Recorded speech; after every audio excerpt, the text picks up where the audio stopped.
ಇದು ತೊಗರಿಕಾಳು ಸೀಸನ್ ಆಗಿರೋದ್ರಿಂದ ಪ್ರತಿ ಮನೆಯಲ್ಲೂ ಸಾಂಬಾರಿಗೆ ತೊಗರಿಕಾಯಿ ಮತ್ತು ಪಲ್ಯ ಮಾಡಲಿ ತೊಗರಿಕಾಯಿ ಏನು ಮಾಡಲಿ ತೊಗರಿಕಾಯಿ ಯೂಸ್ ಮಾಡ್ತಾರೆ. ಈ ತೊಗರಿಕಾಳಲ್ಲಿ ಸಾಂಬಾರು ಮಾಡ್ಕೊಂಡು ತಿಂದರೆ ಎಷ್ಟು ಚೆನ್ನಾಗಿರುತ್ತೆ ಅಂದರೆ ತಿಂದೋರಿಗೆ ಮಾತ್ರ ಗೊತ್ತಿರುತ್ತೆ, ಅದು ಈ ಚಳಿಗಾಲದಲ್ಲಿ. So welcome back to Rashmi Gowda Kannada vlogs YouTube channel. ಎಲ್ಲರೂ ಹೇಗಿದ್ದೀರಾ? ಐ ಹೋಪ್ ಎಲ್ಲರೂ ಚೆನ್ನಾಗಿದ್ದೀರಾ ಅಂದ್ಕೊಂಡಿದ್ದೀನಿ.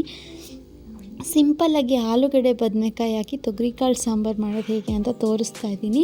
ನಮ್ಮ ಮನೇಲಿ ಹೇಗೆ ಮಾಡಿಕೊಂಡೆ ನಾನು ಅನ್ನೋದನ್ನ ನಾನು ತೋರಿಸ್ತಾ ಇದ್ದೀನಿ. ಎಲ್ಲ ಒಬ್ರೊಬ್ರು ಒಂದೊಂದು ಥರ ಮಾಡ್ಕೊತಾರೆ.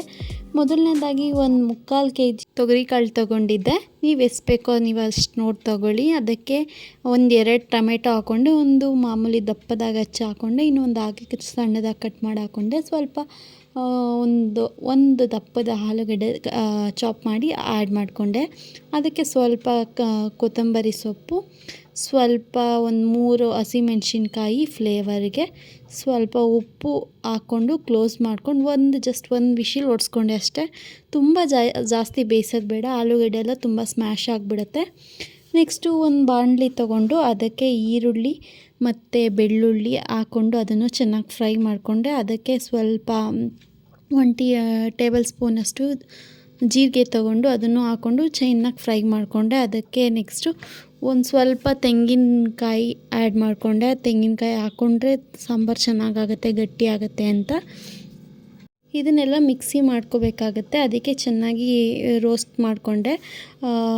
ರೋಸ್ಟ್ ಮಾಡಿಕೊಂಡು ಮಿಕ್ಸಿ ಮಾಡಿಕೊಂಡ್ರೆ ಟೇಸ್ಟ್ ತುಂಬ ಚೆನ್ನಾಗಿರುತ್ತೆ. ಎಣ್ಣೆಲಿ ಫ್ರೈ ಮಾಡಿಕೊಂಡು ಕಾಯಿನೂ ಹಾಕ್ಕೊಂಡು ಅದನ್ನು ಚೆನ್ನಾಗಿ ಗೋಲ್ಡನ್ ಬ್ರೌನ್ ಬರೋ ಥರ ಫ್ರೈ ಮಾಡ್ಕೊತಾ ಇದ್ದೀನಿ. ಹಾಗೆ ಕಾಳು ಬೇಯಕ್ಕಿಕ್ಕಿದ್ದು ಅದು ಬೆಂದಿದೆ, ಒಂದು ವಿಶಿಲ್ ಕೂಗಿಸ್ಕೊಂಡಿದ್ದೆ.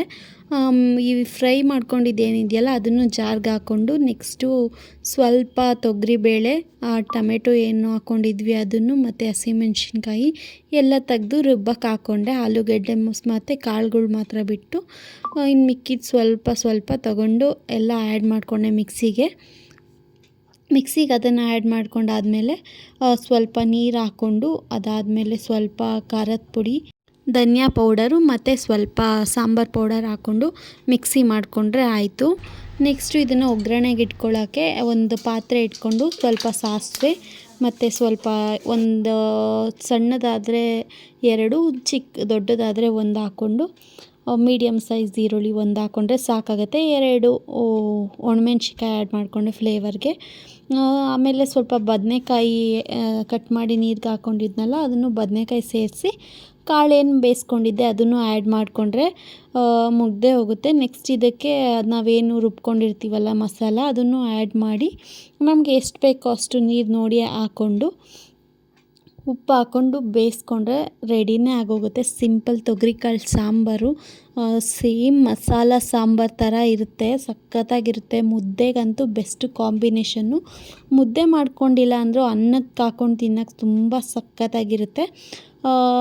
ಆದಷ್ಟು ಇದು ಸಾಂಬಾರು ತುಂಬ ತೆಳ್ಳಗೆ ಮಾಡ್ಕೊಳ್ಳೋದ್ಕಿಂತ ಮೀಡಿಯಮಾಗಿ ಮಾಡಿಕೊಂಡ್ರೆ ಚೆನ್ನಾಗಿರುತ್ತೆ. ಮುದ್ದೆಗೆಲ್ಲ ತಿನ್ನೋ ಥರ ಸ್ವಲ್ಪ ಗಟ್ಟಿ ಇದ್ರೇ ಸಾಂಬಾರು ತುಂಬ ಚೆನ್ನಾಗಿರುತ್ತೆ. 2 ಟೊಮೆಟೊ ಹಾಕ್ಕೊಂಡಿರೋದ್ರಿಂದ ಹುಣಸೆ ಹುಳಿ ಏನೂ ಹಾಕೋತಾ ಇಲ್ಲ. 1 ಟೊಮೆಟೊ ಹಾಕ್ಕೊಂಡ್ರೆ ಸ್ವಲ್ಪ ಹುಣಸೆ ಹಣ್ಣು ರಸ ಸೇರಿಸ್ಕೊಂಡ್ರೆ ಸರಿ ಹೋಗುತ್ತೆ. ಸೊ ಸಾಂಬಾರು ರೆಡಿಯಾಗಿದೆ. 2 ಕುದಿ ಕುದಿಸ್ಕೊಂಡ್ರೆ ಸಾಕು, ಸಾಂಬಾರು ರೆಡಿಯಾಗಿ ಹೋಗುತ್ತೆ. ನೆಕ್ಸ್ಟು ಬಿಸಿ ಅನ್ನದ ಜೊತೆ ಸಾಂಬಾರು ಹಾಕ್ಕೊಂಡು ತುಪ್ಪ ಹಾಕ್ಕೊಂಡು ತಿಂತಾಯಿದ್ರೆ ಅದ್ರ ಮಜಾನೇ ಬೇರೆ. ಈ ಚಳಿಗಾಲದಲ್ಲಿ ಬಿಸಿ ಬಿಸಿಯಾಗಿ ಈ ಥರ ಖಾರ ಹುಳಿ ಆಗಿರೋ ಸಾಂಬಾರು ತಿನ್ನೋಕ್ಕಂತೂ ಸಖತ್ತಾಗಿರುತ್ತೆ.